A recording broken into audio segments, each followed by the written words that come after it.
जय भोलेनाथ। जय गुरु देवता, कुल देवता, इष्ट देवता की। भक्तों, 2026 में अधिक मास ज्येष्ठ मास है इस बार, जिसका एकादशी के जो एकादशी अधिक पड़ रही हैं उसको मल मास कहा गया था पहले, लेकिन उसको बाद में पुरुषोत्तमा मास ये कहा गया, क्योंकि मल मास की एक छोटी सी कथा भी है कि मल मास का कोई भी, क्योंकि अधिक मास होने के कारण इसका पूजा का कोई विधान नहीं था, और मल जो है वो मलिन के से जुड़ा हुआ था। तो एक बार मल जो है भगवान विष्णु के परम धाम को गए। उन्होंने कहा, हे प्रभु, मुझे तो कोई पूछ ही नहीं रहा है, ना मेरी कोई पूजा कर रहा है, ना मुझे कोई इसका फल समझ में आ रहा है, तो मेरे ऊपर कृपा करें और मेरे ऊपर विशेष कृपा करके व्रत को या इसको व्रत को करने वाले आप मुझे कृपा करके बताएं कि कैसे होगा। तो भगवान दीनदयाल, भगवान विष्णु ने तब बहुत कृपा करके मल को, मल जो उत्पन्न हुआ था, जो जिसके नाम से ये मल मास है, वैसे तो इसका एक और मैं बताता हूँ अभी आपको। तो भगवान ने ये आशीर्वाद दिया था उनको कि आपको जो मल मास की जगह पुरुषोत्तम मास बोला जाएगा। कमला मास, पुरुषोत्तम मास, ये विशेष करके ये मास जो है आपकी विशेष पूजा का कारण बनेगा, और जो इसको करेगा वो परम मोक्ष की प्राप्ति भी करेगा, उसको बहुत पुण्य फल मिलेगा।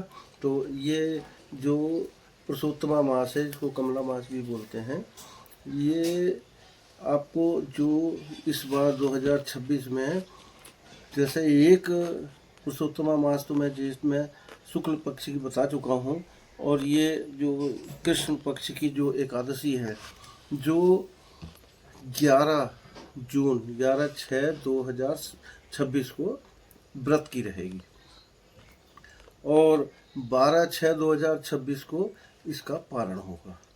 तो व्रत आप प्रातः शीघ्र जल्दी उठने के बाद गंगा में स्नान अगर करते हैं तो बहुत उत्तम है, या पानी में गंगा जल डाल के उसमें स्नान करते हैं, बहुत उत्तम है। उस वक्त कपड़े, नहाने के बाद कपड़ों को जो है साबुन से नहीं धोना है, निचोड़ना नहीं है, ऐसे ही कपड़ों को रखना है, और उसके बाद अपना शरीर कोशिश करें ना पोछे, और तुलसी दल भी साथ में रखें, और भगवान श्री हरि विष्णु और माता लक्ष्मी युगल रूप से उनकी प्रार्थना और पूजा अर्चना करें। और इस व्रत को करने से घी का दीपक जलाएं, घर में घी का दीपक अवश्य जलाना चाहिए, और तुलसी दल उसमें रखना चाहिए। तुलसी के अगर वृक्ष के आसपास अगर इसको पूजा को करते हैं तो ये बहुत फलदायी होता है, और बहुत ही पाप ताप से मुक्ति देने वाला है। तो ये 11/6/2026 को व्रत है, और 12/6/2026 को इसका पारण है, जो प्रातः 5:23 से 8:10 को पारण का समय रहेगा। 12/6/2026 को 5:23 से 8:10 के बीच में पारण का समय रहेगा। और ये घी का दीपक जलाने के बाद ये मंत्र जो है, जो भगवान विष्णु को अति प्रिय है, ओम नमो भगवते वासुदेवाय नमः, ओम नमो भगवते वासुदेवाय नमः का जाप करें। और ये जो है इसको कहते हैं विष्णु सहस्त्र नाम का जो पाठ है, विष्णु सहस्त्र नाम का पाठ एक मास करें। ये जो आपका पुरुषोत्तम मास है, इस पूरे 1 महीने तक पूजा का विधान है। उस पूरा अगर कोई भी व्यक्ति पूरे 1 महीने ये व्रत कर लेता है तो उसको परम मोक्ष की प्राप्ति तय है। और इसमें प्रतिदिन आप पूजा करें, पाठ करें, और मंगल आरती, मंगल गीत और ये सब प्रावधान रखें। उसके बाद इसमें एक और प्रावधान है, दान तो आप करते ही हैं, दान करें। उसके बाद पूजा पाठ प्रतिदिन करते रहें।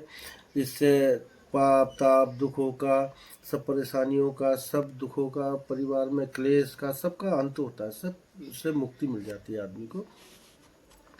तो इसमें एक चीज़ और भी है, आपको 1 मास के लिए केवल 1 मास के लिए यदि आपको कोई चीज़ बहुत ज़्यादा प्रिय है, आपको फल में हो, सब्जी में हो या किसी दूसरे भोजन में पदार्थ हो, तो 1 महीने के लिए आप अपने मन से ये उसका त्याग कर दीजिए। 1 महीने तक वो बिल्कुल ना खाएं। आपको उससे बहुत मन जो है आपका बहुत शांत होगा। मन की शांति के लिए ऐसा आप करेंगे तो बहुत उत्तम है। और तुलसी दल की सेवा करें, आप उसका पारण के समय फिर तुलसी दल खाएं। उसके बाद प्रसाद में जो भी है, आलू लेना, जो भी लेना, जो विधान है, आप अगर प्रतिदिन कर रहे हैं, आप हर एकादशी का व्रत कर रहे हैं, फिर आपको बहुत अच्छी तरह पता है। इसलिए इसको विधि विधान से आप ये एकादशी व्रत करें। तो पुरुषोत्तम मास का ये अंतिम इस 2026 में पुरुषोत्तम मास का ये अंतिम पुरुषोत्तम एकादशी है। तो इसको विशेष रूप से अवश्य करिए। तो अभी ज्येष्ठ मास है, जैसे मैंने एक पहले डाला पुरुषोत्तम मास का जो शुक्ल पक्ष की थी, ये कृष्ण पक्ष की है। तो आप मेरा ये जो चैनल है इसको लाइक सब्सक्राइब करें, मेरे साथ जुड़े रहें। मेरा मोबाइल नंबर 9717955629 है। तो आप हमसे संपर्क में जुड़े हुए हैं, बहुत धन्यवाद। और इसका मैं समय दे रहा हूँ आपको, ये आप देख लीजिए कि इसका समय कैसे है। खींच लिया फोटो।